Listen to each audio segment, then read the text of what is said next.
मेरे पास देने को कुछ नहीं सिवाय मेरे दर्द के। मुहाफिज ने कहा, मुझे तुम्हारा दर्द चाहिए। अगर तुमने ये दे दिया तो तुम बेहिस हो जाओगी, पत्थर बिन जाओगी। ऐशाल ने सोचा और फिर कहा, अगर मेरी कुर्बानी से मेरे बाप की जान बच सकती है तो मुझे मंजूर है। ये सुनकर मुहाफिज हैरान रह गया। वो एक नूरानी बुजुर्ग में बदल गया और मुस्कुरा कर बोला, बेटी, काला गुलाब दर्द लेने से नहीं बल्कि कुर्बानी देने से मिलता है। तुम्हें कुछ देने की जरूरत नहीं। इसने गुलाब तोड़कर ऐशाल को दे दिया।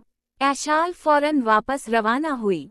जब वो महल पहुंची तो सुल्तान का जिस्म तकरीबन मुकम्मल पत्थर बन चुका था। इसने गुलाब सुल्तान के हाथ पर रखा और अचानक मोजिज़ा हुआ।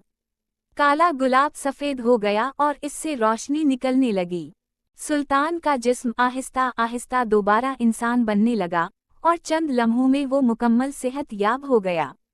सुल्तान को अपनी गलतियों का एहसास हुआ। इसने ऐशाल को गले लगा लिया और ऐलान किया कि आज से वही इस सल्तनत की मलका होगी। बड़ी बहन